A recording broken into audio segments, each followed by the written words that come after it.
नमः बुधाय। और हमारी अतिरिक्त ऊर्जा लगती है। हम कभी कभी न चाहते हुए भी हमें रविवार का दिवस होने के कारण हमें उठना पड़ता है और ध्यान की कुछ अनुभूति लेने का हम प्रयास करते हैं। तो द्वंद्व होता है क्योंकि दिवस भी रिलैक्स का दिवस होता है और उसी दिन हमें और ज़्यादा ऊर्जा के साथ में सुबह उठ के हम ध्यान का सराव करने का प्रयास करते हैं। तो यही हमारा त्याग है, यही मन पे कार्य करने का प्रयास है।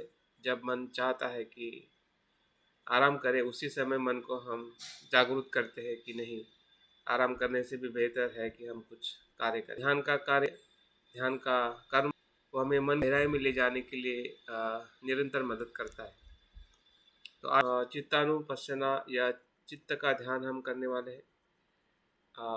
हमें पता है कि ध्यान का दूसरा नाम ही मन को जानना है। ध्यान का दूसरा नाम ही मन को जानना है और मन को जानते जानते उसे प्रशिक्षित करना है, अजागरूक से जागरूक अवस्था में लाने के लिए। और जैसे जैसे हम मन को प्रशिक्षित करते हैं, भटकते हुए मन को एकाग्र करते हैं, अजागरूक मन को जागरूक करते हैं, अकुशल मन को कुशल करने का प्रयास करते हैं, वैसे वैसे हमारे मन के भीतर एक रूपांतरण होने लगता है, बदलाव होने लगता है। और वो बदलाव कहीं ना कहीं छोटे ध्यान के सुख से बड़े ध्यान की तरफ, बड़े ध्यान से और बड़े ध्यान की तरफ, इस प्रकार से निरंतर सुख की जो गहराई है और विशालता है, जो हमें एक पल के लिए सुख लगता था ध्यान, फिर धीरे धीरे 2 पल के लिए 3, इस प्रकार से ध्यान का सुख जो है बढ़ते रहता है और इतना बढ़ता है कि उसकी कोई सीमा नहीं होती, जिसे हम निर्वाण तक इस सुख का अनुभव लेने के लिए हम प्रयास कर सकते हैं। तो ऐसा सुख, ऐसा मार्ग जो कभी समाप्त न होने वाला है, और ऐसे ही मार्ग की खोज मन कर रहा है, क्योंकि मन संसारी कोई भी वस्तु में पूर्ण संतुष्ट नहीं हो सकता है और इसलिए ध्यान और ध्यान का मार्ग ही उसे संतुष्ट कर सकता है, क्योंकि ध्यान का मार्ग सीम प्राप्त करने वाला है, सीमाओं से पर लेके जाता है। जो हमारी मर्यादित जीवन की जो मर्यादित मन है, उस मर्यादित मन को अमर्यादित मन की तरफ ले जाने नाम ही ध्यान है। और इसलिए जब हम ध्यान सीखते हैं, करते हैं और गहराई में जाने का जब प्रयास करते हैं, तो मन को जानना या मन के विभिन्न जो पहलू है, उसके धर्म को, उसके गुणों को या उसके जो कार्य को हमें समझने की बहुत ज़्यादा ज़रूरत पड़ती है। जितना जितना हम मन को समझेंगे, जितना स्वभाव को जानेंगे, उतना उतना हमारा ध्यान और गहरा होने लगता है। तो हमें पता है कि बुद्ध के शब्दों में, या हम भी काफ़ी अच्छी तरह से जानकार हो चुके हैं कि मन क्या है, मन कैसे होता है, मन कहाँ पर होता है। इन कहीं न कहीं सवालों को हम कुछ न कुछ जान चुके हैं। हाँ, जिसे हम मन कहते हैं, तो मन उसे कहते हैं कि जिसके कारण हमें समझ में आता है, हमें संवेदनाएं होती है, हम पहचान पाते हैं कि ये वेदना क्या है। हाँ, हमें वस्तुओं का ज्ञान होने लगता है, हाँ, जिसे हम मन कहते हैं। मन का नाम ही ज्ञान है, पहचान है। जो भी चीज़ हम जानते हैं, मन के होने से ही जानते हैं। हाँ, मन का जो अस्तित्व है वो हमें अपने जीवन में अनुभव होने लगता है। मनुष्य कहते हैं, हाँ, जहाँ पे मन है उसे मनुष्य, हम मानव कहते हैं, क्योंकि मन है इसलिए मानव है। समझ चुके हैं कुछ हद तक, तो उसको और गहराई में समझने की ज़रूरत है कि मन का स्वरूप क्या है, मन कैसे कार्य करता है, कुशल मन कैसे होता है, अकुशल मन कैसे होता है। जब अकुशल मन होता है तो हम कितने पीड़ित, दुखी और भयभीत और बहुत सारी परेशानियों से ग्रस्त रहते हैं। जब कुशल मन होता है तो हम शांत रहते हैं, सुखी रहते हैं। हमारी जीवन में आने वाले जो परिस्थितियाँ है, उस परिस्थिति को हम अच्छी तरह से कार्य कर सकें। तो ये जो कुशल कार्य है या कुशल कर्म है, कुशल मन है, अकुशल मन है, अकुशल कार्य है, दुख है, तो इसकी पहचान होना ही मन को जानना है। फिर और भीतर हम उसको देखते हैं, सामान्य तौर पे देखना और एक मध्यम तौर पे देखना कि मन कैसा कार्य कर रहा है क्षण प्रति क्षण या हमारे अस्तित्व में। फिर तीसरे स्तर पे उसको हम देखते हैं कि उसका धर्म क्या है। जो कुशल है, कुशल कर्म या कुशल मन या कुशल भावना जब उत्पन्न होती है तो कुछ समय के बाद में वो लय हो जाती है, फिर से कुशल उत्पन्न होता है, फिर से लय होती है, फिर से कुशल उत्पन्न होता है, फिर से लय होता है। तो जो कुशलता का जो स्वभाव है या कुशलता का कर्म है, निरंतर परिवर्तन होने वाला धर्म है। तो उसके गहराई में जब हम जाते हैं तो हमारा चित्त और शुद्ध होने लगता है। उसकी जो सीमा जो है, जैसे कि हमने कुशल कर्म किया दान का, शील का, और आपने उसको नित्य मान लिया कि ये यही तक है, तो उतना ही सुख मिलेगा। जब उसी कर्म को आप अनित्य मानते हैं, उसके धर्म के साथ में देखते हैं, तो वही सुख 100 गुना बढ़ जाता है। क्योंकि उसके बाद में आपको और कुछ करने की इच्छा होती है, तो वहाँ पे रुक नहीं जाता है। जब उसको आप अनित्य नहीं देखते तो वहाँ पे रुक जाता है। देखिए कितना बड़ा लॉस हो रहा है। अनित्य देखने नहीं देखने से हम पूरी तरह से अच्छे कर्म भी हमारे लिए बाधक हो जाते हैं। अकुशल कर्म तो बाधक होते ही है, लेकिन कुशल कर्म भी बाधक हो जाते हैं, बंधन बन जाता है। वो सीमित सुख देता है। असीम, हमें मन को असीम सुख चाहिए। देखिए कि हमारे मन को क्या चाहिए। दिल मांगे मोर, है ना, तो उसको मोर चाहिए, ज़्यादा चाहिए, तभी वो संतुष्ट हो सकता है। आप कोई भी चीज़ संसार की या आध्यात्मिक जीवन के उसको सीमित देते हैं तो मन आध्यात्मिक जीवन में भी संतुष्ट नहीं होता है। आध्यात्मिक जीवन हम जी रहे हैं, लेकिन उसको मर्यादित नित्य करके या कहीं पे रोक रहे उसको, तो हमारा आध्यात्मिक जीवन में भी हमें सुख नहीं मिलता है। जैसे हम सांसारिक जीवन में कोई भी वस्तु नहीं है कि जो आपके मन को संपूर्ण संतुष्ट कर सकती है। तो आध्यात्मिक जीवन में भी जो हम कुशल कर्म कर रहे हैं, वहाँ पे भी अगर हम अपने कर्म को अगर नित्य देखते हैं, अनित्य देखने की हमारी जो दृष्टि अगर नहीं खुलती है, तो संसार में वैसे आध्यात्मिक जीवन में भी दुखी हो जाता है। शील आचरण करने से भी हम दुखी हो जाते हैं, ध्यान करने से भी दुखी हो जाते हैं, दान करने से भी दुखी हो जाते हैं। हम इतने शिविर कर रहे हैं, इतना अभ्यास कर रहे हैं, फिर भी दुखी हो जाते हैं। क्योंकि वो कर्म करते समय हमारी जो देखने की जो दृष्टि है उसको धर्म के माध्यम से देख नहीं पा रहे। कोई भी कुशल कर्म है वो परिवर्तनशील है, वो क्षणिक है। दूसरे क्षण के साथ उसकी जो नई जो अनुभूति हमें लेने के लिए हमें खुला होना है। क्योंकि अगर हम मन को उस दायरे में नहीं देखते हैं तो मन वहाँ पे ब्लॉक हो जाता है, और ब्लॉक होने के कारण हम वहाँ से आने वाला जो दूसरा ज्ञान है तो उसको हम वंचित हो जाते हैं या उसका हमें अनुभव नहीं हो पाता है। जैसे कि अगर आपको दूसरे स्टेप पे जाना है और आपको लगता है कि नहीं मैं पहली स्टेप पे ही रहूँगा, तो दूसरे स्टेप पे जाने का आपका अनुभव कब मिलेगा? जब आप पहली स्टेप को छोड़ने के लिए तैयार रहोगे। अगर पहली स्टेप छोड़ने के लिए अगर आप तैयार नहीं है तो दूसरी स्टेप में हम कैसे प्रवेश करेंगे? तो नित्य को नित्य कहने से, नित्य मानने से हम पहली स्टेप में ही रहते हैं। आप जितना कुछ भी अच्छा करो पहली स्टेप में ही आएगा, दूसरे स्टेप में नहीं जाएगा। अगर दूसरे स्टेप में नहीं जाएगा तो फिर वो सुख का जो प्रमाण है वो बढ़ेगा नहीं, उतना ही रहेगा। आप इतना कल मिला था उससे ज़्यादा नहीं मिलेगा, और हो सकता है कि उससे भी कम मिले। जब पानी बहना रुक जाता है तो बदबू आने लगती है, वहाँ पे मच्छर होने लगते हैं, वहाँ पे बहुत सारी गंदगियाँ होने लगती है। तो जब प्रवाहित होता है, उसी प्रवाह में ही हम मन के गहरे सुख के तरफ जाते हैं।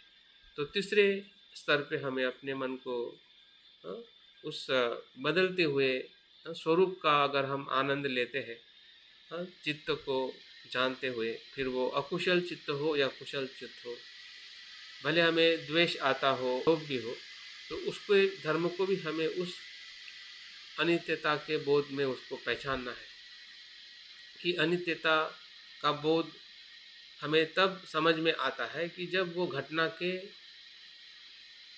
परिस्थिति को देखते हैं, प्रतीत्य समुत्पाद को देखते हैं, क्योंकि अनित्यता की जो गहराई है प्रत्येक को देखने से समझ में आती है। जैसे कि पानी है, अभी पानी को आप अनित्य कैसे देखोगे? जैसे कि बह रहा है इसलिए हम उसको मानते हैं कि वो प्रवाहित है, लेकिन वो अनित्य इसलिए है क्योंकि वो मेल से बना है, वो स्वतंत्र नहीं है। पानी के अंदर जो हमें गुणधर्म दिखाई देता है वो H2O है। H2O को मिलने से पानी का अस्तित्व है। कोई भी घटना, कोई भी क्षण जो है वो स्वतंत्र नहीं है, और स्वतंत्र नहीं है इसलिए वो अनित्य है। जो चीज़ स्वतंत्र नहीं है इसलिए वो अनित्य है। अनित्य इसलिए क्योंकि किसी 2 या 3 चीज़ों से बनी हुई है। अगर द्वेष भी हमें आ रहा है तो द्वेष के भीतर जो हमारा मन जो है, जिसे हम बीज कहते हैं, अज्ञान कहते हैं, अज्ञान के साथ हमारी जो तृष्णा है और परिस्थिति है जिसके कारण हमें द्वेष आ रहा है। जिसे हम कह सकते हैं कि हमारा इंद्रिय होने वाला विषय का स्पर्श और हमारे भीतर जो छुपा हुआ रूट कारण है द्वेष या ज्ञान, इन तीनों के मेल के कारण द्वेष उत्पन्न होता है। अगर परिस्थिति नहीं है, ये 3 कारण अगर पास में नहीं आते, अगर आपका इंद्रिय नहीं है और विषय नहीं है और मन के भीतर अगर कारण नहीं है, तो आपको द्वेष नहीं आएगा।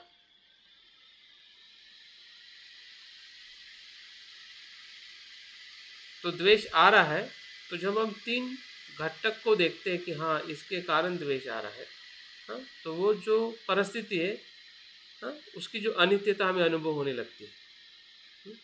जो स्पर्श हुआ है, अगर स्पर्श को आप गहराई में देखोगे, किसी भी व्यक्ति और परिस्थिति से हमें द्वेष आता है तो परिस्थिति आके तो चली गई है, वो परिस्थिति कहाँ नित्य है। आपको भीतर से भी अगर द्वेष आया है तो क्षण में आया है, दूसरे क्षण में नहीं है। क्योंकि हम उसको नहीं देखते इसलिए वो बड़ा हो जाता है और निरंतर वो द्वेष का स्वरूप हमारे पास में आते रहता है, दुख के स्वरूप में, भय के रूप में, या निराशा के रूप में। और वही द्वेष भय अनेक बीमारियों में परिवर्तित हो जाता है। जितने भी हमारी शारीरिक बीमारियां हैं, डायबिटीज़ है, ब्लड प्रेशर है, या सामान्य जितनी भी हमारी बीमारियां हैं, सभी द्वेष के इस मूल के कारण ही है, द्वेष के स्वभाव के कारण ही है। तो इतनी हानि हम कर रहे हैं और इसलिए हानि हो रही, देख नहीं पा रहे या देखने का प्रयास नहीं कर रहे। देखो, हम ही हमारे डॉक्टर हैं, हमें डॉक्टर के पास में जाके पूछने की ज़रूरत नहीं है अगर हम मन को समझ सके। हमें वो सभी चीज़ दे दी है जिसको ढूंढने से हम उस सत्य को पहचान सकते हैं। धम्मपद की पहली धर्म मन से उत्पन्न होते हैं, फिर कुशल धर्म हो या कुशल धर्म हो। और धर्म को जैसे जैसे हम पहचानते हैं, धर्म का अर्थ ही है कि जिसको हम विचार कहते हैं, कल्पना कहते हैं, भावना कहते हैं, यही धर्म है। संस्कार कहते हैं, जिस धर्म में कुशल भी है, अकुशल भी है, अच्छा भी है, बुरा भी है, यही धर्म है। और उस धर्म का जो स्वभाव को जानना ही चित्तानुपස්සना है। जब हम चित्त का जागृति से जब देखते हैं, जैसे हम शरीर को देखते हैं जिसको हम कायानुपස්සना कहते हैं, और चित्त को देखने से वो चित्तानुपश्यना हो जाता है। मतलब चित्त को उसके मूल स्वरूप में देखना ही चित्त की स्मृति। और जब हम उस अनित्यता का बोध लेते हैं तो चौथे स्तर पे हम अपने आप एक अनासक्ति चित्त का जो धर्म है, हाँ, उसके प्रति जो हमारी पकड़ थी कि ये मैं हूँ, मेरा है, हाँ, ये द्वेष को भी मैं मेरा कहता था, या मैं जो दानशील का आचरण करता हूँ उसको भी मैं मेरा कहता था, तो हमें समझ में आता है कि वहाँ पे उसमें भी मैं नहीं, इसमें भी मैं नहीं है। हाँ, जो मैं दान कर रहा हूँ या द्वेष कर रहा हूँ, दोनों में प्रत्यय समुत्पन्न है, दोनों भी अनित्य है। हाँ, दोनों भी किसी कारण और प्रत्यय से उत्पन्न होते हैं और लय होते हैं। ना मैं इसको पकड़ सकता हूँ ना इसको पकड़ सकता हूँ, दोनों चीज़ मेरे नियंत्रण में नहीं है। और जो नियंत्रण में नहीं है वो क्या, मुक्त है, वो स्वयं में मुक्त है, लेकिन हम नहीं जानने के कारण उसमें बन जाते हैं। उसका धर्म ही अनित्य होने से वो स्वयं में है, वो धर्म ही मुक्त है, लेकिन हम उस धर्म में इसलिए फंस जाते हैं क्योंकि हम जागरूक नहीं। शील को भी मैं मेरा कहते हैं और देश को भी मैं मेरा कहते हैं, जबकि मैं वहाँ पे कोई उत्पन्न ही नहीं होता है। वो तो प्रत्यय से। आप दान कब कहते हैं? हाँ? कि जब आपके पास में कोई वस्तु होती है, कोई व्यक्ति होता है और आपके मन के भीतर एक भाव निर्माण होता है, तब आप दान करते हैं। अगर आपके मन में भाव निर्माण हो और वस्तु ही ना हो, वो व्यक्ति ना हो, तो आप दान पूर्ण कर सकते हैं? बताइए, क्या दान का आचरण आप कर सकते हैं? व्यक्ति सामने ना हो और आपके पास में वस्तु ना हो तो दान पूर्ण होगा?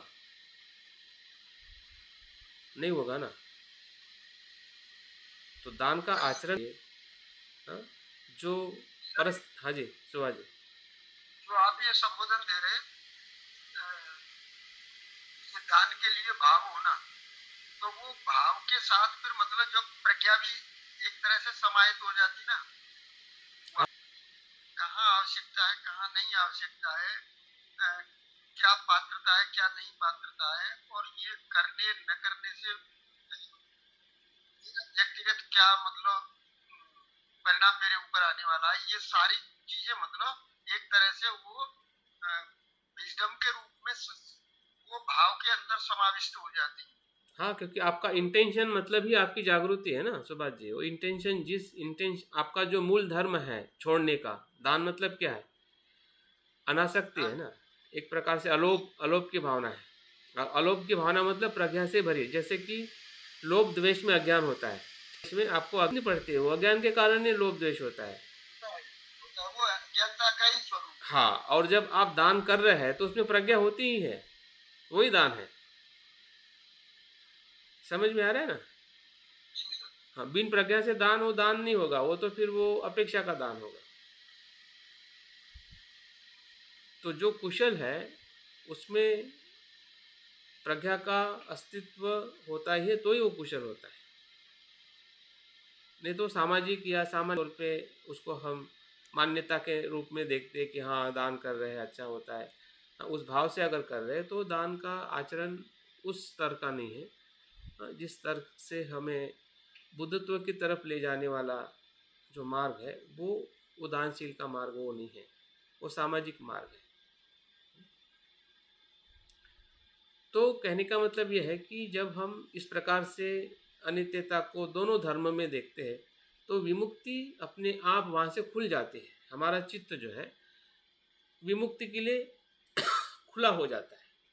फिर वो अनुभव का हमें शब्दों में नहीं अनुभव हो सकता है, फिर तो वो प्रत्यक्ष चित्त का वो दूसरा स्तर, जिसे हम कह सकते कि बीज जो है अभी पूरी तरह से वृक्ष बन गया, अभी बीज मिलेगा नहीं आपको ढूंढने से, ढूंढने से अभी बीज मिलेगा नहीं। हाँ? अभी बीज पूरी तरह से विकसित हो गया जिसे हम वृक्ष कहते हैं, और वृक्ष जब खिल जाता है, हाँ, तो वो आकाश के लिए खुला हो जाता है, असीमितता में आ जाता है, रहता है इंडिविजुअल। देखिए यहाँ पे भी कभी कभी हमें संभ्रम हो जाता है, तो फिर हमारा अस्तित्व क्या है? जब हम पूरी तरह से खुल जाते तो हमारा अस्तित्व खत्म हो जाता है? नहीं, पेड़ का अस्तित्व खत्म थोड़ी हो जाता है। आप तो इंडिविजुअल रहते ही हैं, हाँ, लेकिन वो इंडिविजुअलिटी जो है, व्यक्तित्व जो है, या हमारा जो अस्तित्व जो है, वो असीमता में खुल जाता है। अभी असीमता में खुला नहीं है, इसलिए हमारा इंडिविजुअल अस्तित्व दुखदायी है, जिसे हम मैं मेरा या सीमित दायरे में हमारे अस्तित्व को हमने बांध रखा है या बंधा हुआ है, क्योंकि हम उसके प्रति सजग नहीं है या जागरूक होने की प्रक्रिया में हम बहुत कम आते हैं।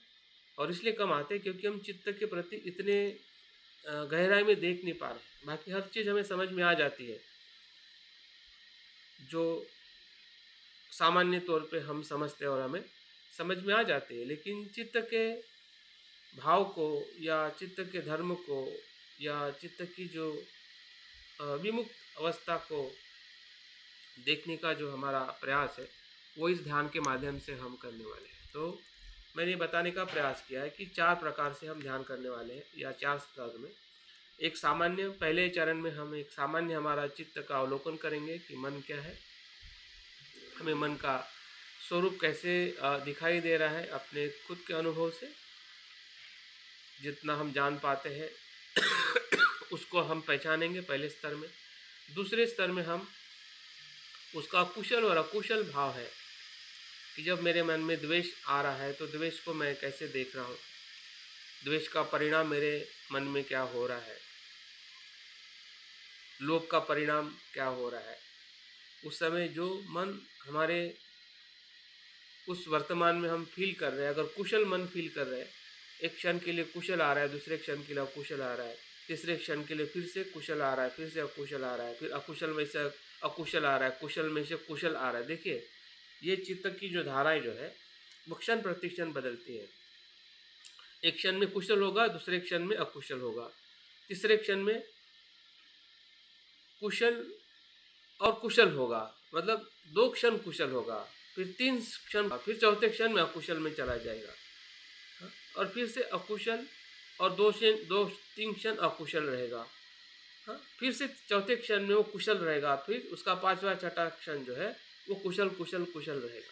और क्या कैसे रहेगा वो तो उस समय आपके मन में जो चित्त की धारा आप पहचान पा रहे हैं, हाँ, या जागरूकता से आप देख पा रहे हैं, उसमें एंजॉय करिए।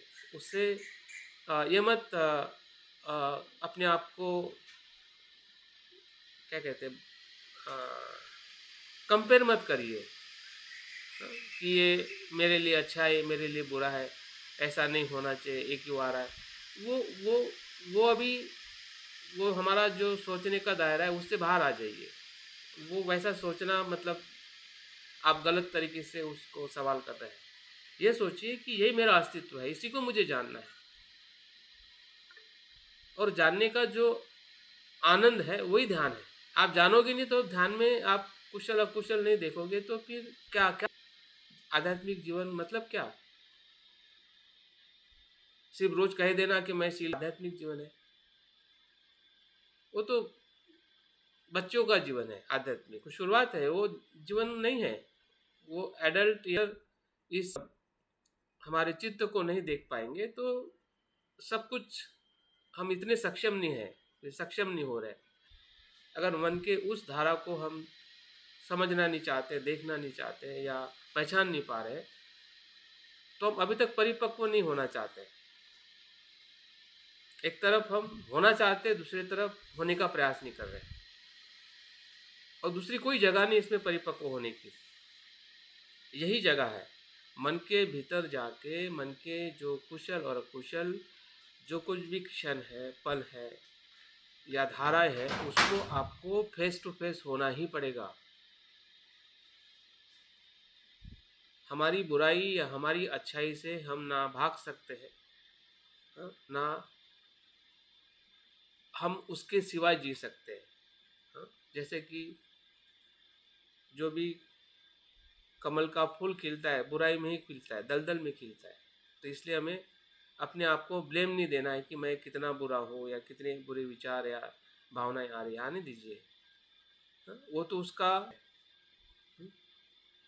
अगर वैसा मन नहीं है तो फिर हम किस बुद्धत्व को ढूंढ रहे हैं? हाँ? उसके भीतर ही सब कुछ है, उसी से ही जो हमें अनुभव होगा या हम जानने का प्रयास करेंगे और हमें समझ में आएगा। हम जानने का प्रयास करेंगे तभी समझ में आएगा। आपने मान लिया कि भाई ऐसा है, वैसा है, ऐसा होता है, वैसा होता है, ऐसा होगा होगा, तो वो तो सिर्फ मान्यता है। जो बुद्ध के धर्म आया वो मान्यता नहीं है, मान्यता का धर्म नहीं है, लेकिन हमने बना दी है। क्योंकि मान्यता हमारे लिए बहुत सरल होती है किसी चीज़ को फॉलो करना, लेकिन किसी चीज़ को मान के आगे जाना वो इंडिविजुअल एफर्ट है, और इंडिविजुअल एफर्ट करना ही पड़ेगा। अगर हम सही अर्थ में बोध होने की परिभाषा में या बोध होने के मार्ग पे अगर हम आ चुके हैं, तो वहाँ से आप दूसरा मार्ग अपना के आप बोध नहीं बन सकते। हाँ? आपको इंडिविजुअल आगे आना ही पड़ेगा, वही बोध का मार्ग है। इंडिविजुअलिटी को हमें विकसित करना ही पड़ेगा, और इंडिविजुअलिटी जो है वो चित्त को समझने से ही आप में कॉन्फिडेंस आ सकता है। एक बार आपने चित्त को देख लिया, जान लिया, हाँ, कि क्या है और कैसे वो काम करता है, फिर आपको ना द्वेष से भी गुस्सा आएगा, आप द्वेष के साथ में भी मैत्रीपूर्ण, आपको लोभ तो आएगा लेकिन लोभ आपको फंसा नहीं सकेगा। आपको पता चलेगा कि लोभ क्या है, आपकी मैत्री क्या है, आपका दान क्या है, सब पता चलेगा। जैसे सुभाष जी ने सवाल किया, हाँ, कि उसमें प्रज्ञा होती है, बिल्कुल आपको पता चलेगा। उसी पल में पता चलेगा कि दान किसको और कब कैसे देना है। उसको आपको अभ्यास करने की जरूरत नहीं पड़ेगी, क्योंकि चित्त ही वहाँ पे आपको एक्सप्रेस कर देगा कि हाँ यहीं पे है, यही जगह सही है, और उसमें आपकी आसक्ति भी नहीं रहेगी। आपने समझ लिया कि दान मेरा धर्म है, हाँ, जो मेरा शुद्ध धर्म है उसको अभिव्यक्त कर रहा हूँ, उससे सिवा कुछ नहीं है।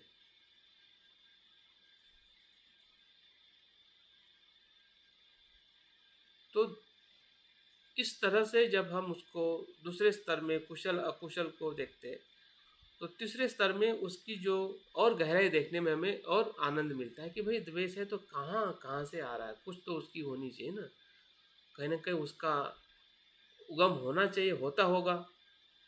और उसको देखते देखते हमें पता चलने लगता है कि उगम किस प्रत्ययों से होता है, ये पता चलता है। हाँ, तो उसकी अनित्यता अपने आप अनुभव होने लगती है। जब हम प्रत्यय नहीं देखते तो हम एक ही कारण देखते, जैसे कि अभी द्वेष अगर हम देखते तो कैसे देखते कि उसने कहा इसलिए मुझे द्वेष आया, यही हमारा सोच है। उसने ऐसा क्यों कहा, दूसरा कुछ दिखा, हम उसी कारण के साथ जुड़े रहते हैं, और वही कारण हमारा इतना पक्का बन जाता है कि वो जन्म जब से द्वेष आया है किसी भी वस्तु के प्रति, वो हमेशा बना रहता है, और इतना बन जाता है कि वो बहुत बड़ा बन जाता है, और हर जगह पे वो एक्सप्रेस होने लगता है, हानि करने लगता है। ये लोग ऐसे हैं, ऐसे हैं, ऐसे हैं, जबकि वो द्वेष आने का और भी कुछ घटना का प्रक्रिया में कुछ बातें और भी हुई है सूक्ष्म स्तर पे, और उस सूक्ष्मता को नहीं देखने के कारण वो द्वेष हमें नित्य लगने फंस जाते हैं।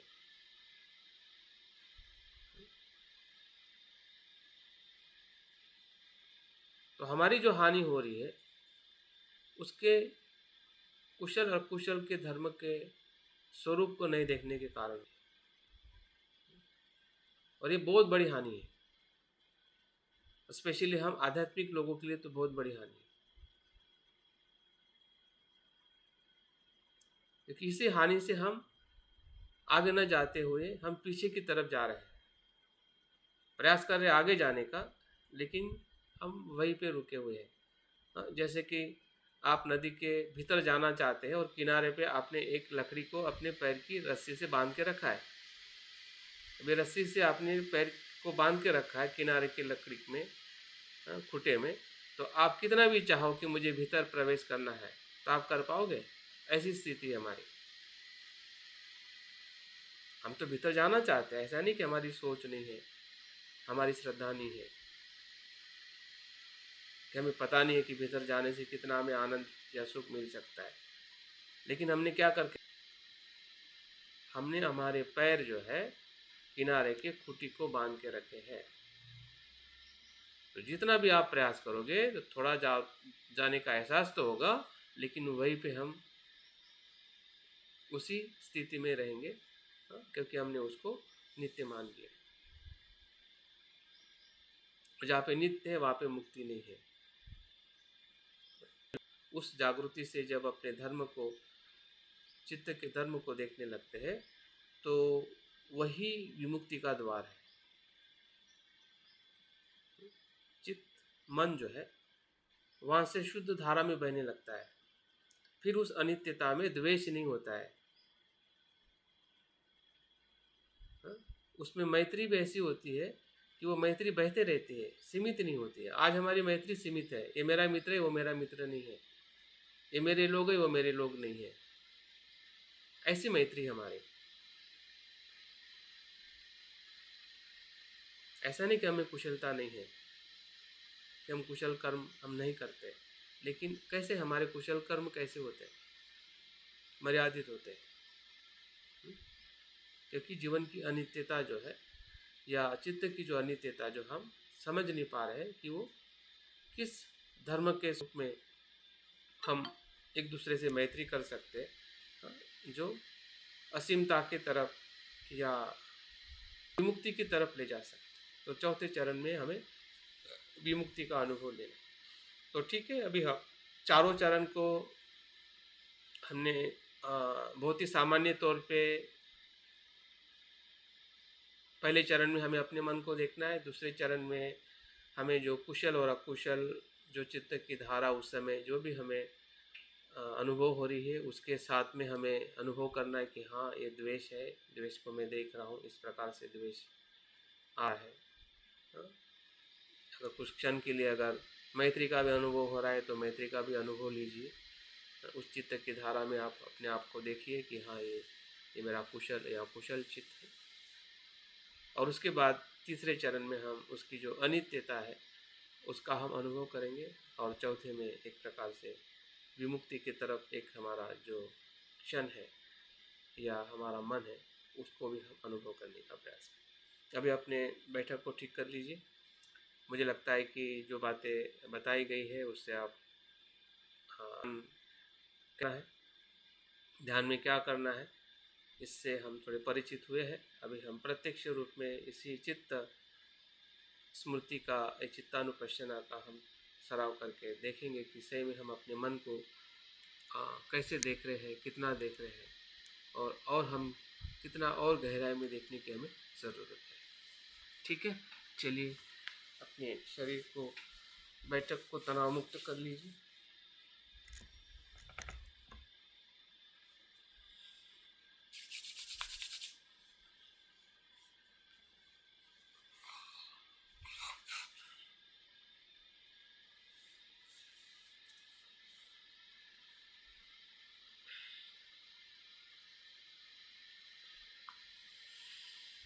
गहरी सांस लीजिए और छोड़िए। देखिए आपका शरीर, चौथे स्टेप में मतलब ये सब बातों को समाविष्ट होते हुए मन को खुला कर देना है।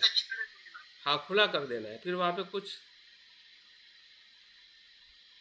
विमुक्ति की तरफ जाने का हमारा मार्ग खुला, ऐसा ही हमें देखना है।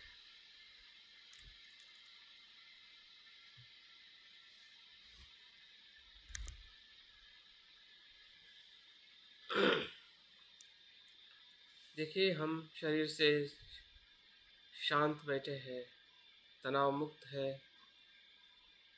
हमारी बैठक स्थिर है, क्योंकि स्थिर शरीर ही अपने स्थिर मन को अनुभव कर सकता है। करने का, मन के भीतर प्रवेश करने का, क्योंकि संसार में जो कुछ भी हमारा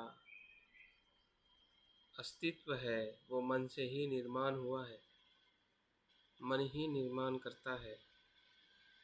अगर मन ही निर्माण करता है तो मन ही उसे नष्ट कर सकता है। हम मन से ही बंधे हुए हैं। मन को ही जानने से हम उस बंधन से मुक्त हो सकते हैं।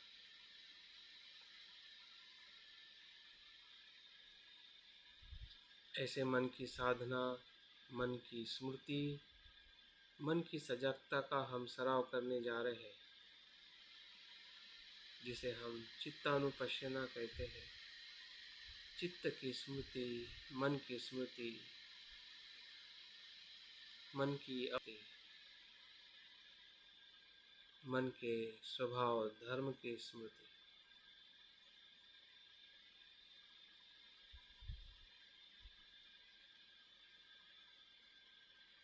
जैसे बुद्ध ने अपने मन को स्मृति से देखते देखते सभी अकुशलता पर विजय प्राप्त किया, जिसे हम मार विजय कहते हैं।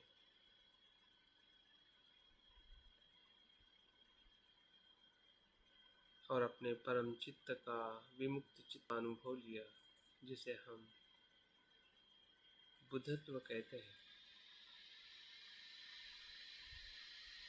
जो हमने सुना है, जो हमने जाना है, उसी की खोज हम हमारे भीतर करने जा रहे हैं। हम भी देखना चाहते हैं कि हमारा मन क्या है, किस स्वभाव का है, किस धर्म, क्या बंधन है, क्या विमुक्ति है। बुद्ध कहते हैं, अत्तान ही अत्तानो नातो, तुम स्वयं के नाथ हो, मालिक हो।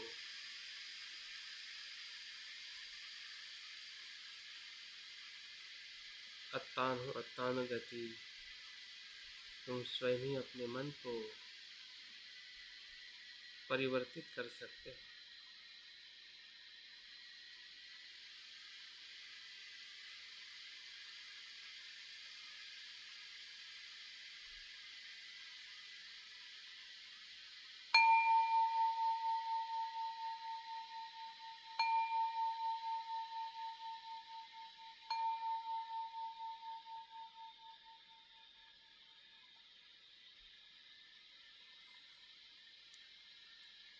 ध्यान के प्रथम चरण में मन की जागृति के तरफ जाने के पूर्व हमारा मन वर्तमान में सांस को देखते हुए अनुभव करे। वर्तमान का चित्त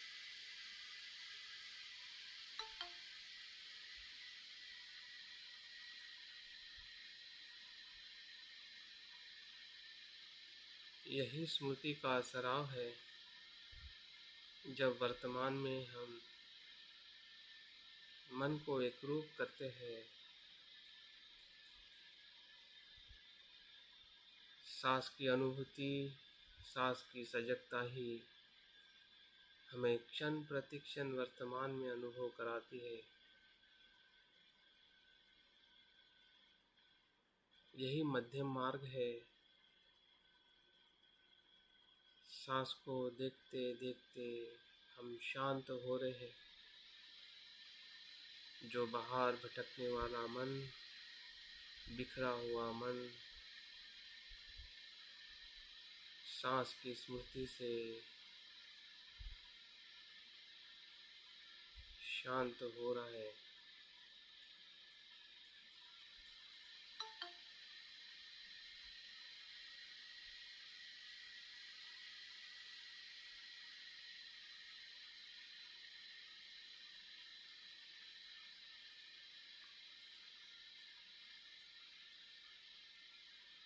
और उसी एकाग्रता से, शांत मन से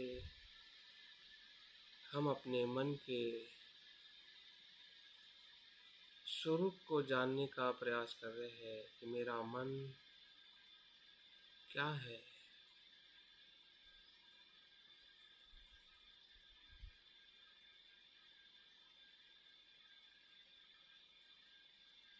हम देख रहे हैं कि मेरा मन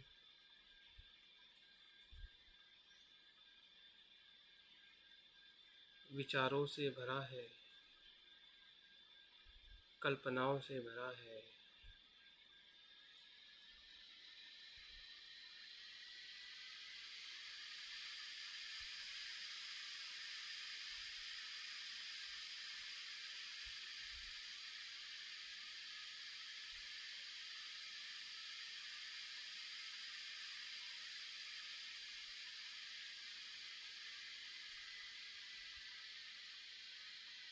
जैसे सांस की धारा, सांस का आना जाना है, वैसे ही विचारों का, कल्पनाओं का आते जाते स्वरूप को हम देख रहे हैं। यही चित्त है, यही मन है,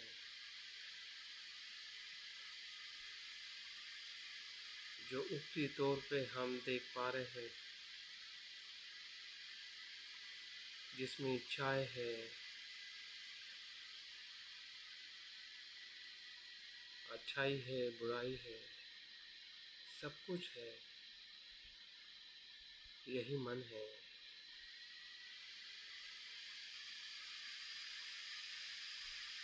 जहाँ पे विचार उत्पन्न होते हैं, कल्पनाएं उत्पन्न होती है, उसे ही मन कहते हैं।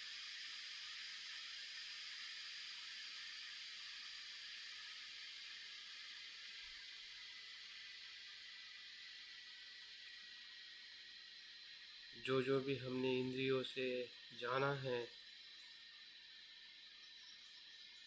आँख से, कान से, नाक से, जीभ से,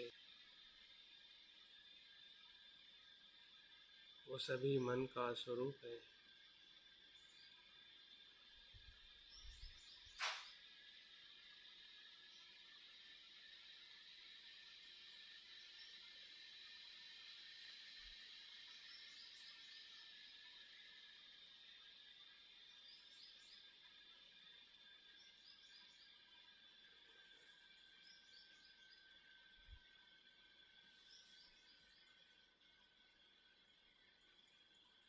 जैसे कि समंदर में तरंगों का आना जाना निरंतर प्रवाहित है, वैसा ही मन हमें हमारा दिखाई दे रहा है।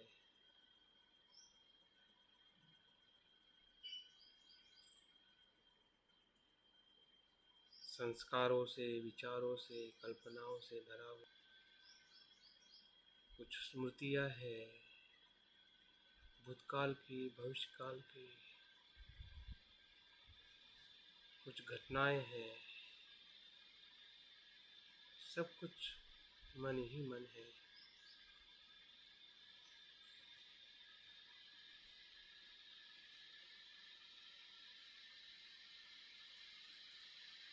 जो सामान्य स्वरूप में हम उसे देख पा रहे हैं।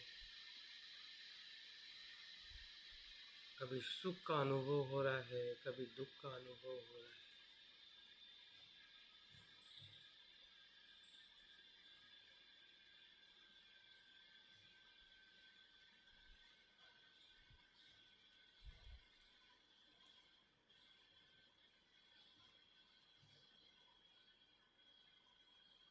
अच्छी तरह से देखिए, जानिए, स्मृतिमान बनिए कि चित्त की धारा को हम देख पा रहे हैं, हमारा ही मन है,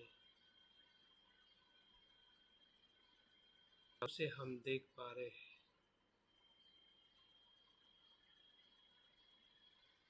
जैसे कि हम सांस को देखते हैं, आते जाते, आते जाते, आते जाते, वैसे ही चित्त के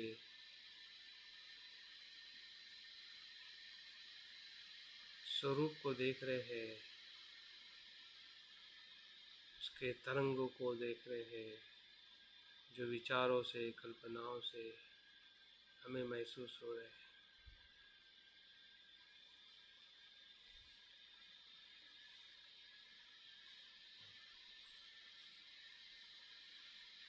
बचपन से लेकर अभी तक जो इंद्रियों से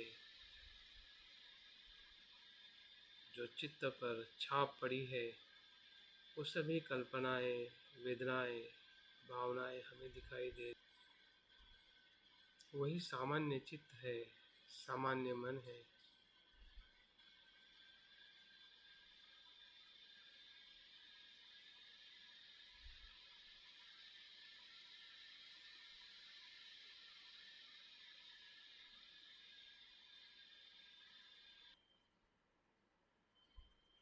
जहाँ जहाँ चैतसिक है वहाँ वहाँ चित्त है, जहाँ जहाँ चित्त है वहाँ वहाँ चैतसिक धर्म है। चित्त का अस्तित्व चैत्य धर्म से ही पूर्ण होता है, जिसे हमें सामान्य तौर पे जिसे हम विचार, कल्पना और घटनाओं की स्मृति को कहते हैं। यही चैत्य धर्म है, यही मन है।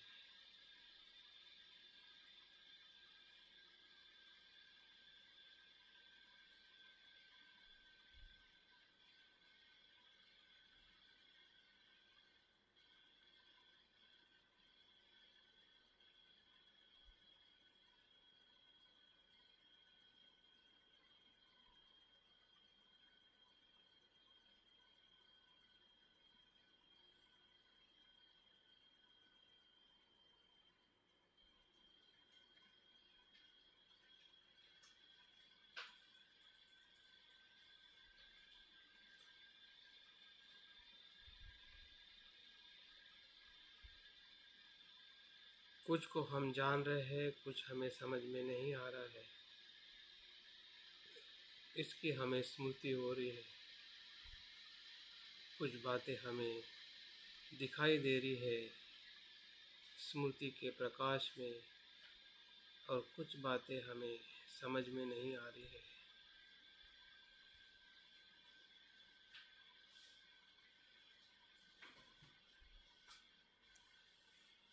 क्योंकि हमारी स्मृति उतनी परिपक्व नहीं है।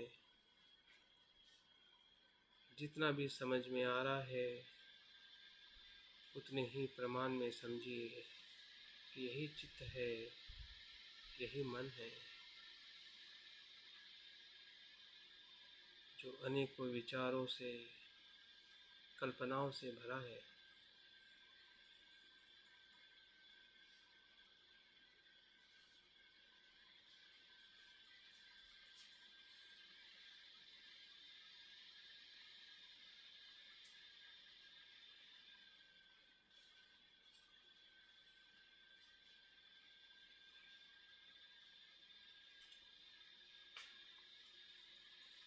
ध्यान के दूसरे चरण में हम थोड़ा और गहराई में जाने का प्रयास करते हैं।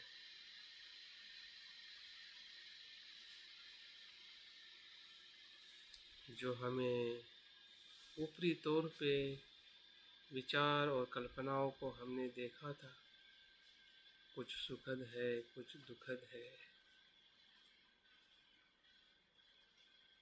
उसी के स्वरूप को और गहराई में हम देख रहे हैं कि मेरे चित्त के भीतर क्या कुशल है और क्या अकुशल है।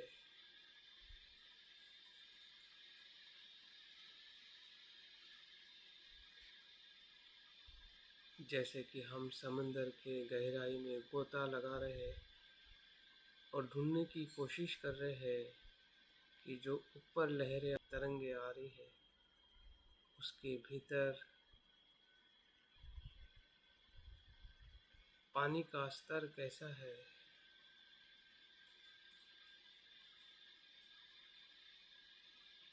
तो हम देख रहे हैं कि हमारे चित्त के भीतर जो लोभ, द्वेष, अज्ञान है, वही अकुशल है, वही दुख का विचार उत्पन्न करता है, उसी से दुख उत्पन्न होता है।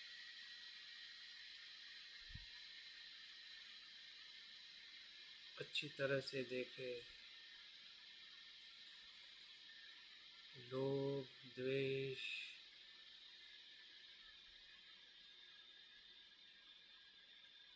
किसी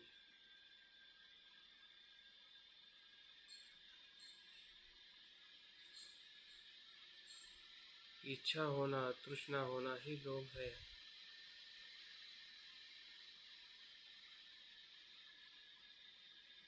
तो हमारे भीतर उसका बीज है, रूट है, मूल कारण है।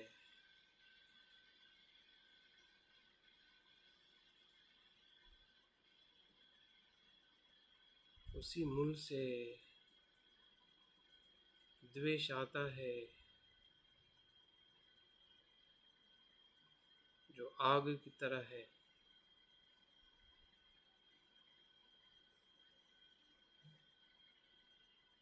जो स्वयं को भी जलाता है और औरों को भी जलाता है।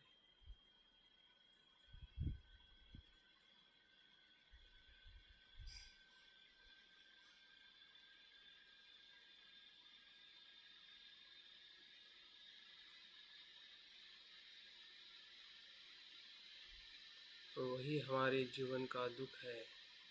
इसी से दुख हमारे शरीर और हमारे जीवन में आता है।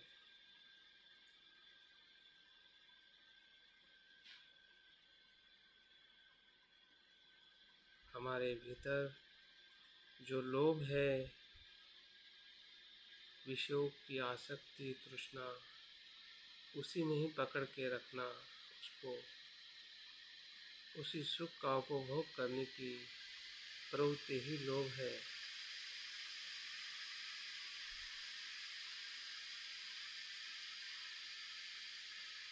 और लोभ और द्वेष का कारण अज्ञान है। न जानना, अजागरूकता से विषयों का भोग करना ही अज्ञान है।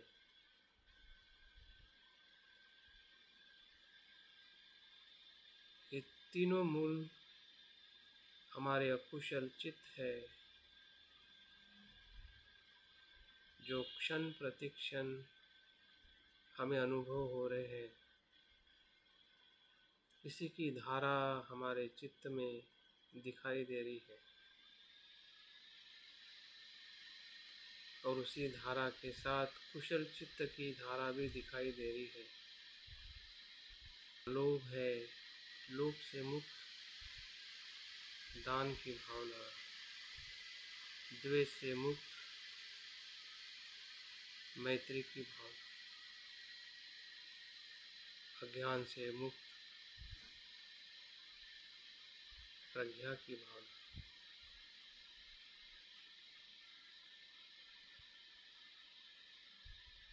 एक तरफ कुशल जो शुद्ध है, सुख देने वाला है,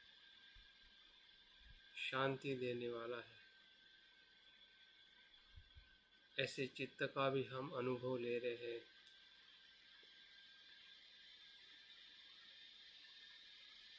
कभी हम शुद्ध चित्त से शुद्ध चित्त में अनुभव हो रहा है, कभी शुद्ध चित्त से अशुद्ध चित्त में हम प्रवेश कर रहे हैं। कभी इधर, कभी उधर, कभी ये चित्त, कभी वो चित्त उत्पन्न हो रहा है। जिस क्षण में जो चित्त उत्पन्न हो रहा है, उस चित्त का अवलोकन करें कि ये द्वेष है, ये मैत्री है, ये कुशल है, ये अकुशल है।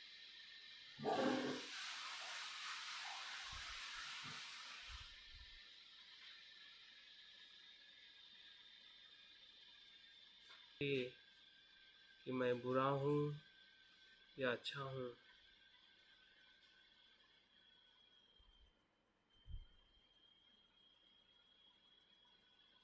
सिर्फ चित्त को देखे कि कुशल चित्त है,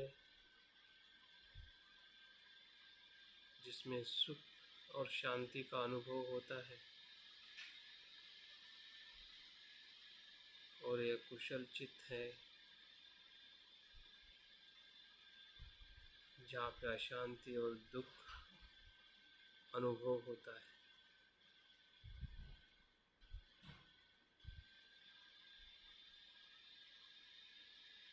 ये दोनों धर्म हमारे चित्त के ही धर्म हैं। यही सुख है, यही दुख है, यही कर्म कराते हैं, इसी से कर्म होते हैं। इसी कर्म में हम बंधे हुए हैं और इसी को समझने से हम कर्म के बंधन से मुक्त हो सकते हैं।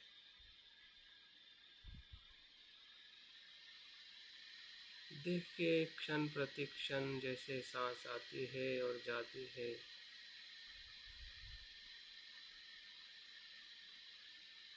कुछ पल के लिए सांस ठंड लगती है, कुछ पल की सांस गर्म लगती है, फिर से ठंड आती है, फिर से गर्म आती है, फिर से ठंड आती है। ठंडा गरम जो श्वास का अनुभव है, वही कुशल और अकुशल चित्त का अनुभव है।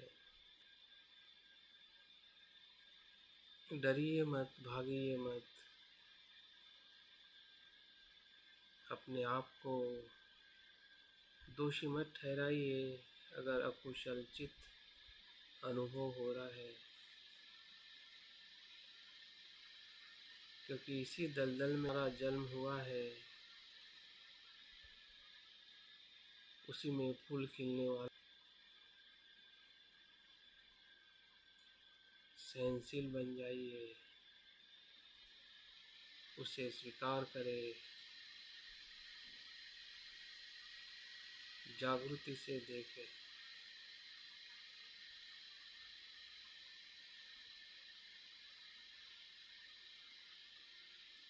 हमारी जागृति अकुशलता से भी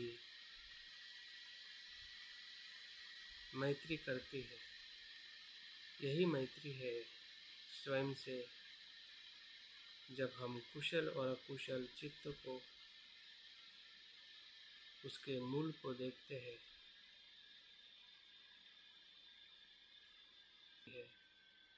हम जान रहे हैं कि हमारा चित्त कितना कुशल है, कितने क्षण के लिए कुशल उत्पन्न होता है और कितने होता है।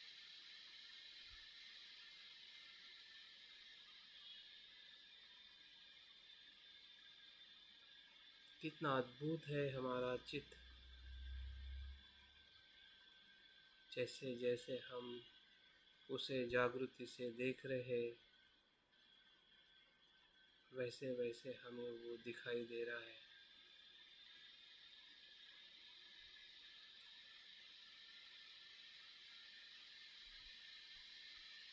उस आग को भी हम अनुभव कर रहे हैं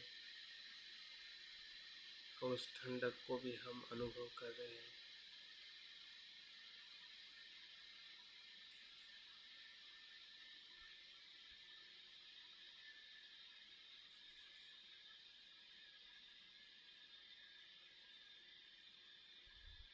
हमारी जागृति और स्थिर होते जा रही है,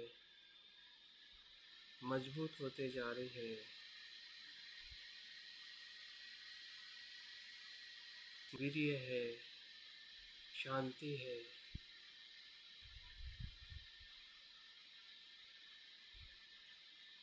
सहनशीलता है।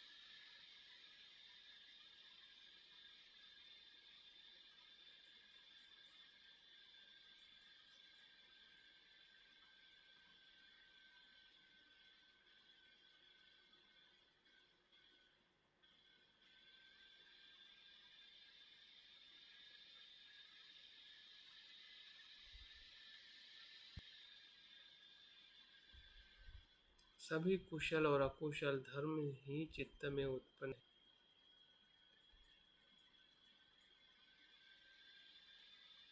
और उसका मूल कारण लोभ, द्वेष, अज्ञान ही है।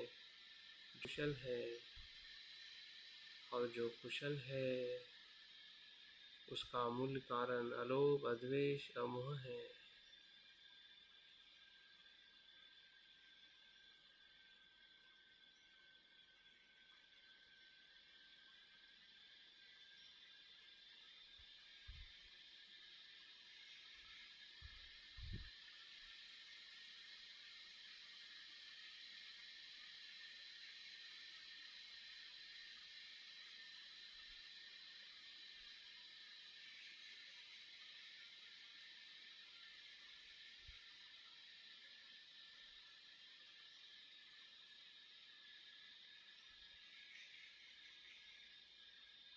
जिस सुख दुख को हम बाहर आते हुए देखते थे, ये सुख है ये दुख है, अभी हमें हमारे भीतर ही दिखने लगा है।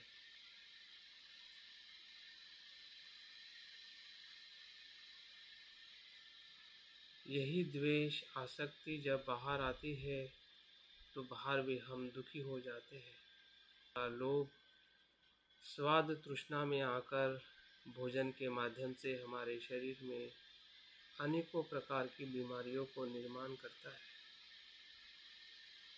हमें समझ में आ रहा है कि लोभ क्या है।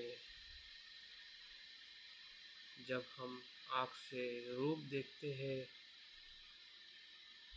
और उस रूप के प्रति हम आसक्त हो जाते हैं,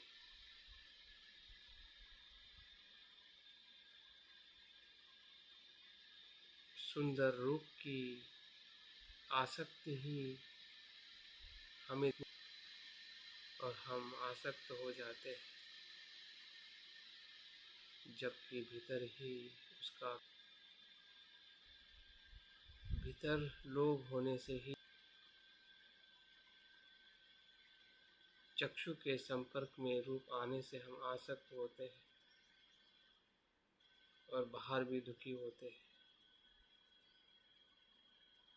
हमारे संबंध में, हमारे व्यवहार में जो भी दुख है, उसका कारण हमारा ही लोभी चित्त है, द्वेष चित्त है और अज्ञान का चित्त है।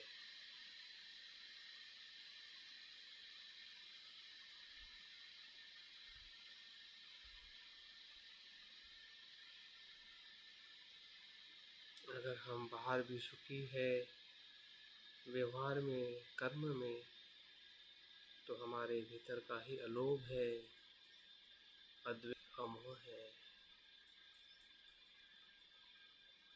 दान, मैत्री और प्रज्ञा के रूप में देखते हैं।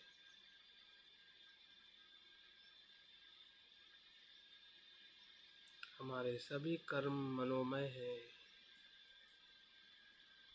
मन से ही उत्पन्न होते हैं। मन के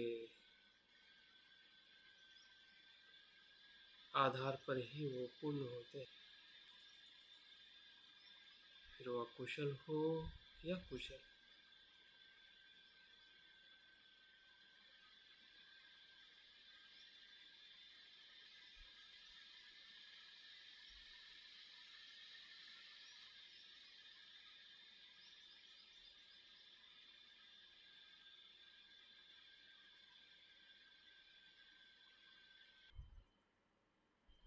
हर एक प्रत्यय को हम समझ पा रहे हैं, भीतर क्या है, क्या उत्पन्न होने से क्या होता है।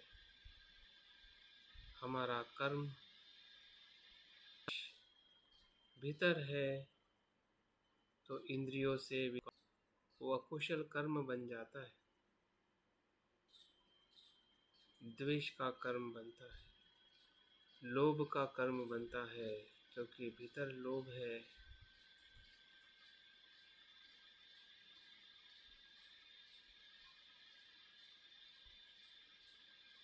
इसलिए इंद्रियों के स्पर्श से, विषय आने से तुरंत उस विषय के प्रति हमें लोभ हो जाता है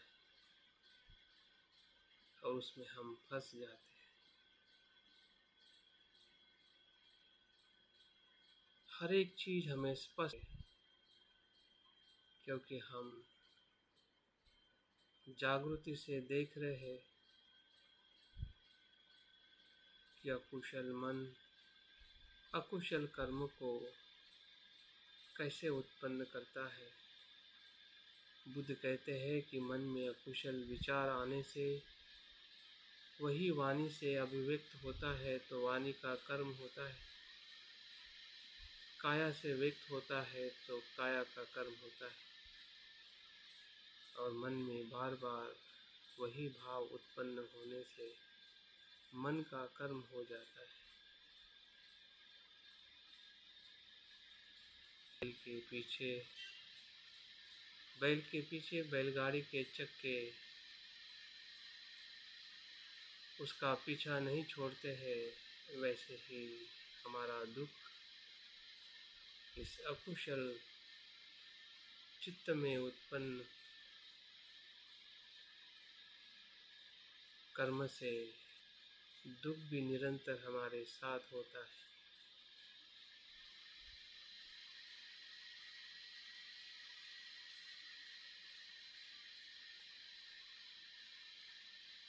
वैसे ही कुशल कर्म है। जब अलोप से हम कोई कर्म करते हैं, मैत्री से, दान भावना से और प्रज्ञा से, तो कर्म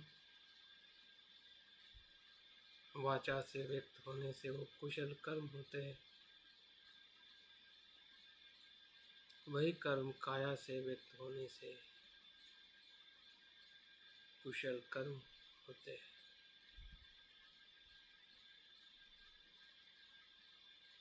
और उसी का विचार बार बार उत्पन्न होने से मन का कर्म होता है और हम सुख का अनुभव लेते हैं। का प्रतीत्य समुत्पन्न है, प्रतीत्य समुत्पाद है कि हमारा चित्त अकुशल या कुशल जिस हेतु से उत्पन्न होता है, उसी हेतु के आधारित हमारी इंद्रिय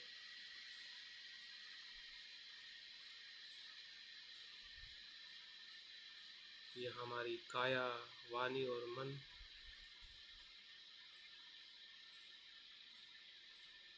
सुखी और दुखी होता है। क्या हमें ये समझ में आ रहा है, देख पा रहे हैं?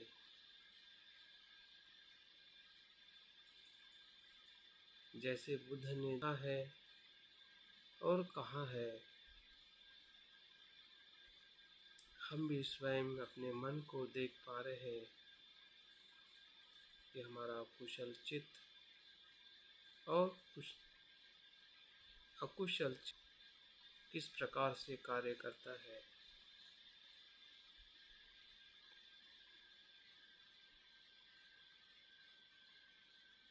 जैसे हम वर्तमान में देख रहे हैं, ऐसा ही चित्त भूतकाल में भी कार्य किया है और भविष्य में भी ऐसे ही कार्य करता है।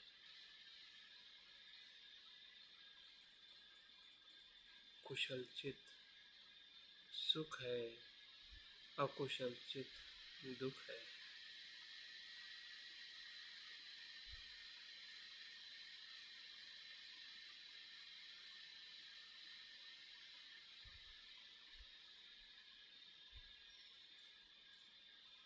तीसरे चरण में हम और गहराई में जा रहे हैं, की सूक्ष्मता का हम बोध लेने वाले हैं। जो चित्त कुशल है या कुशल, क्या वो नित्य है या अनित्य, किस धर्म का है, उसका स्वभाव, उसका सूक्ष्म धर्म क्या है। जैसे हम सांस को, उसके स्पर्श को जानते जानते उस स्पर्श की अनित्यता का अनुभव लेते हैं, वैसे ही हमारे अकुशल चित्त के धर्म को जानते जानते उसकी अनित्यता का बोध होने जा रहा है। पहले ऐसा लगता था कि मैं द्वेष हूँ, अभी हमें पता चला है कि मैं द्वेष नहीं हूँ। द्वेष तो प्रतीत्य समुत्पन्न है, वो उत्पन्न होता है और लय होता है। जिसमें मैं उत्पन्न ही नहीं हूँ, तो मैं द्वेषी नहीं हूँ। द्वेष है लेकिन मैं नहीं हूँ।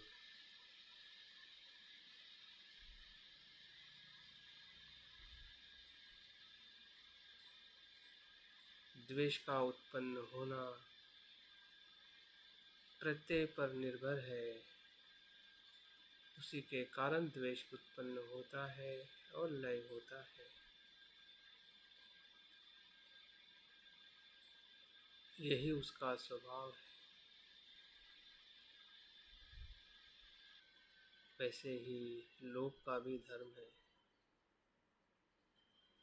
उत्पन्न होना, लय होना। वैसे ही अज्ञान भी।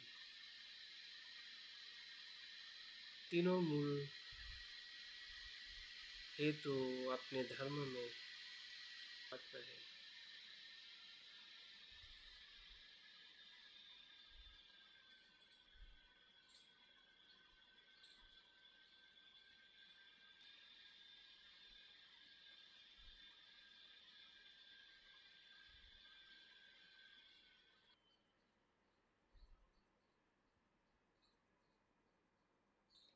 द्वेष ना मैं हूँ, ना मेरा है, ना नित्य है। इस भ्रम से हम मुक्त हो रहे हैं, जिसके कारण अकुशलता भी अपने भीतर से कुशलता में परिवर्तित हो रही है।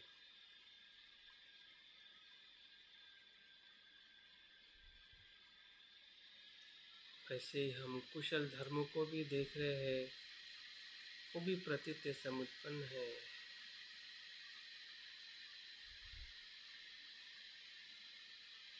उसका धर्म भी अनित्य है।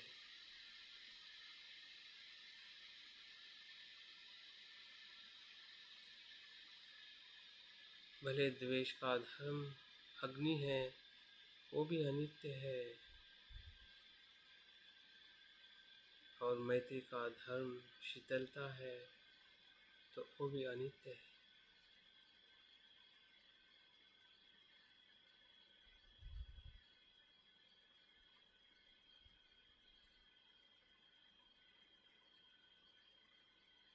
धर्म के रूप में दोनों एक ही स्वभाव के हैं, जिसमें ना मैं है, ना मेरा है।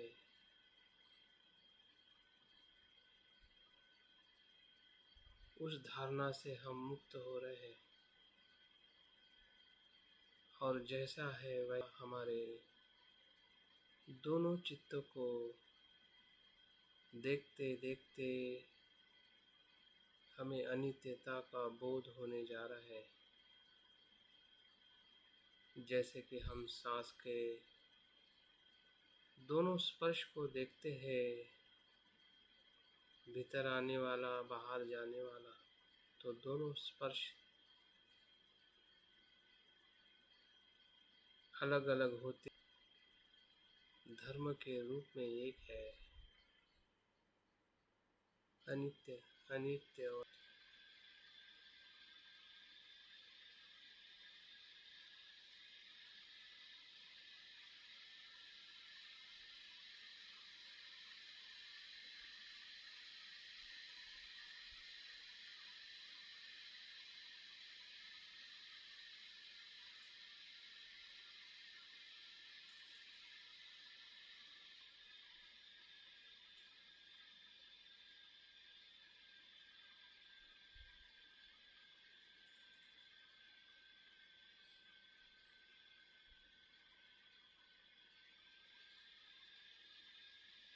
और इसी अनित्यता बोध से हम चौथी अवस्था में प्रवेश करते हैं,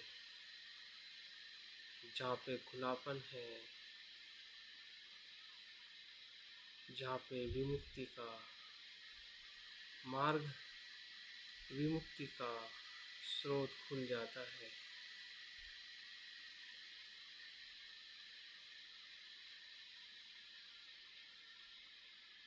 जहाँ पे चित्त कुशल और अकुशल के द्वंद्व से मुक्त हो जाता है। क्योंकि दोनों का धर्म एक ही है। द्वेष भी आता है, फिर भी वो हमें विचलित नहीं कर सकता है। लोभ भी आता है और चला जाता है।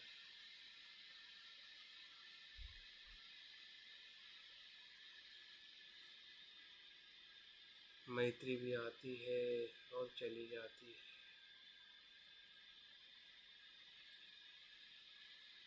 हम दोनों कुशल और अकुशल धर्म से अनासक्त होके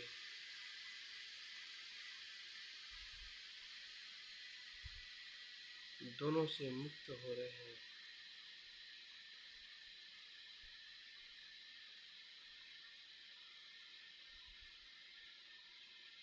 ना कुशलता में स्व है, ना कुशलता में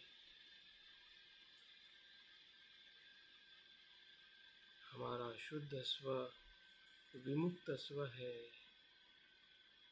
खुला हो जाना, मुक्त हो जाना।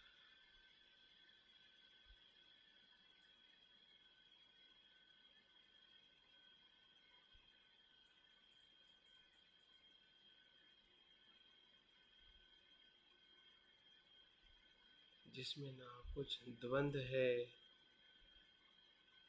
ना कोई धारणा, खुलापन है। आकाश की तरफ हम खुले हो गए हैं। जो उत्पन्न हो रहा है, लय हो रहा है क्षण प्रति क्षण, जिसमें ना मैं है ना मेरा है, ना लोभ है ना द्वेष है। शुद्ध मैत्री है, जागृति है।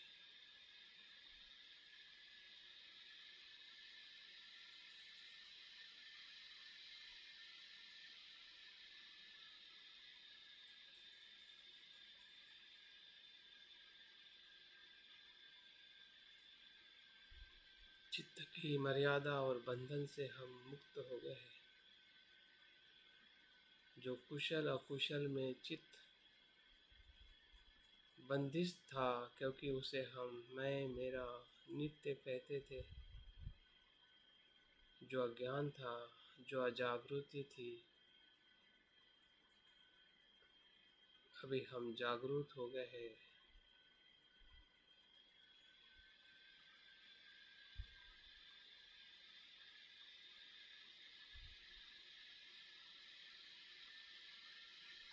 और हमारा शुद्ध चित्त हमें अनुभव हो रहा है,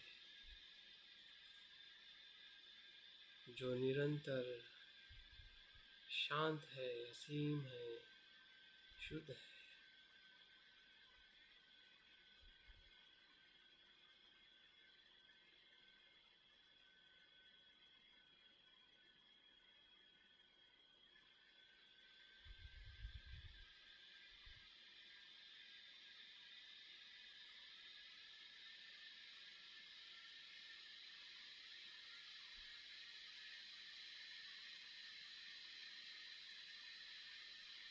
इस बंधन से, इस मर्यादा से मुक्त चित्त अनित्यता के अनुभव से ही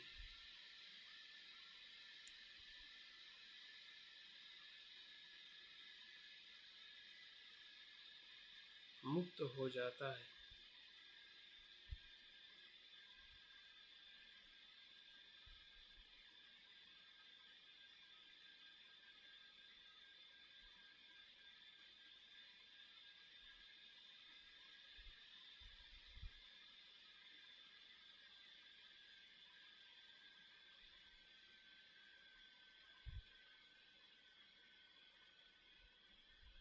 और बुद्ध के भूमि में हम प्रवेश कर जाते हैं, जहाँ पे सुख ही सुख है, शांति ही शांति है।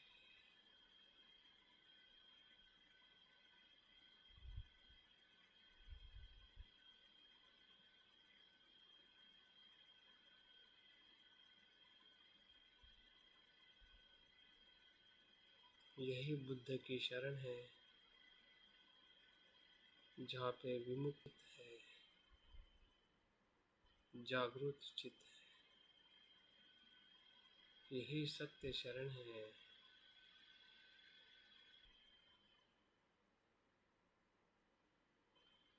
बुद्धं शरणं गच्छामि, धम्मं शरणं गच्छामि, संघं शरणं गच्छामि।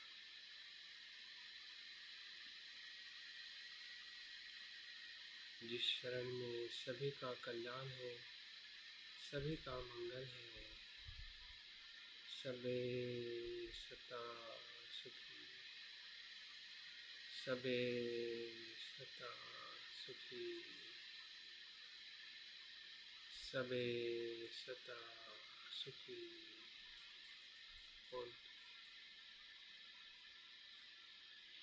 धीरे धीरे ध्यान को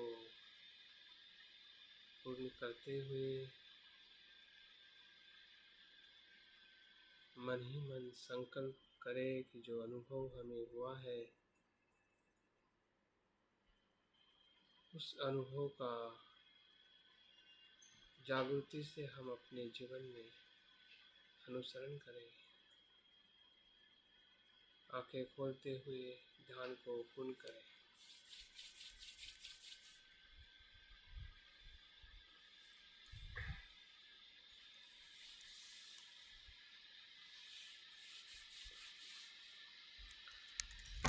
बहुत बहुत साधुवाद के ध्यान सत्र में बने रहने के लिए।